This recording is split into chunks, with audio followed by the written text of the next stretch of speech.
Hello campers and welcome to our last choice board. This time we're talking about YouTube. And this first video we're going to kind of kick off the idea of kind of the philosophy behind using YouTube, as well as providing students with access to the controls of videos that you're asking them to watch, which is a big step for some people. But we are ready to dive into this one here.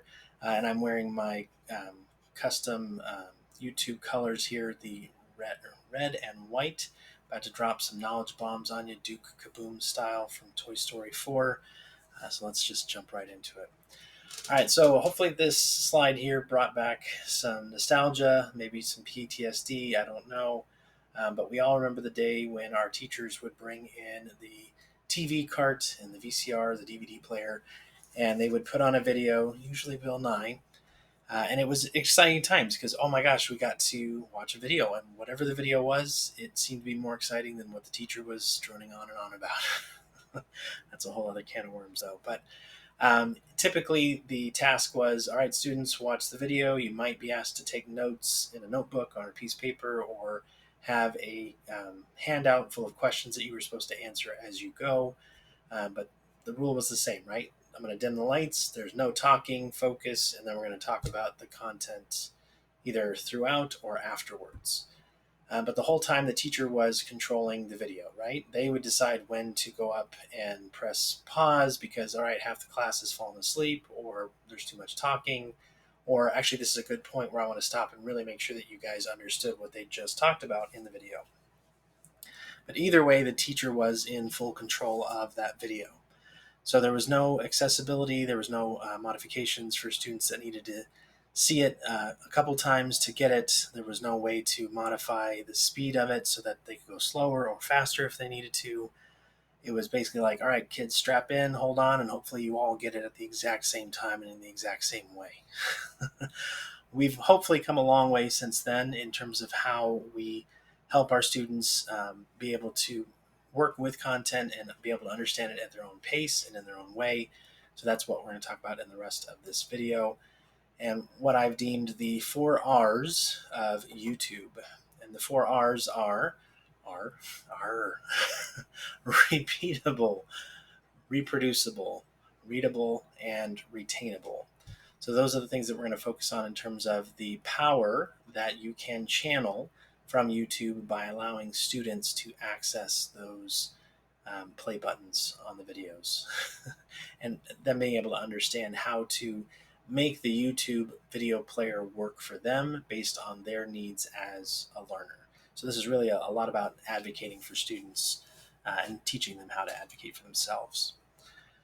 So let's get into the first R here. The first one is repeatable. So again, just giving that accessibility to the content for students by allowing them to repeat the video if they need to. It's as simple as that. And it's part of UDL, Universal Design for Learning, the idea that students can repeat the video as often as they need to. Hopefully we're able to model that with our choice boards throughout camp, that you guys could access this content if you needed it in as many different ways as you needed to. You could also speed it up if you needed. But being able to go back and play that section again or the whole video again, it's just like, all right, what was that again? I missed that.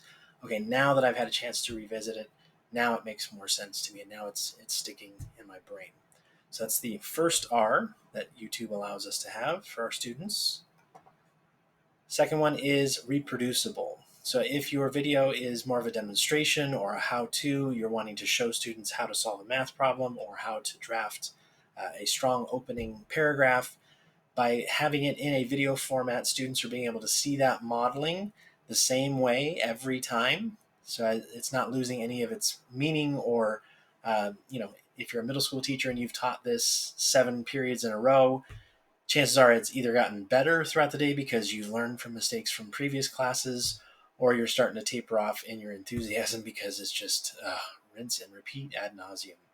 But when you have it in a video format, it allows students to be able to see it the same way every time, so it's consistent. They're able to observe that task very clearly and then hopefully be able to get the same result as they then practice that skill that they're learning from the video. So now it's reproducible. The third R is has to do with closed captioning. Now, I would venture to guess that hardly anybody these days will watch Netflix or any of the other streaming platforms without having closed captions turned on. So if you can't imagine watching Netflix, for example, without closed captions, you can't expect your students to watch any kind of video and learn something without having them either. So that takes us to the next piece here, and that is to make it readable. So just by uploading your video to YouTube, it automatically will go through and try to add closed captions like it is for me right now. And hopefully you're reading these and they are accurate along the bottom there. But by allowing students to be able to read it as well as watch and listen to it, you are making it even more brain friendly, and you have some dual coding in there where they're matching the auditory with the visual, and they're being able to piece it all together in their brains. And the next one here we have is Retainable. So because students have access to the videos, they can put on those accessibility features that makes learning easier for them. So whether it's turning on dark mode so that they're just getting rid of that stark white background that puts a strain on their eyes, or maybe they want to edit the start and end time by putting the video in a Google slide where I'm only wanting you to chunk it and see, 30 seconds of it at a time. Or if you're wanting to watch it at a different speed and be able to adjust the volume depending on what your needs are. So just by giving students access to those controls, they can make those decisions to help better their learning environment.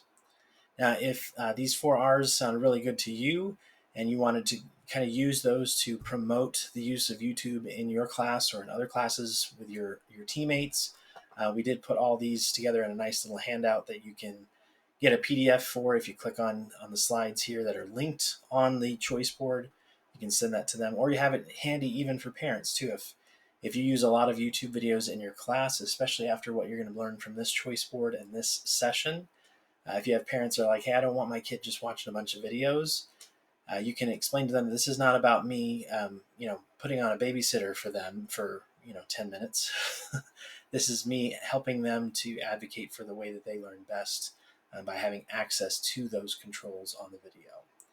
So feel free to share that, and that is pretty much it for this video on channeling the power of YouTube.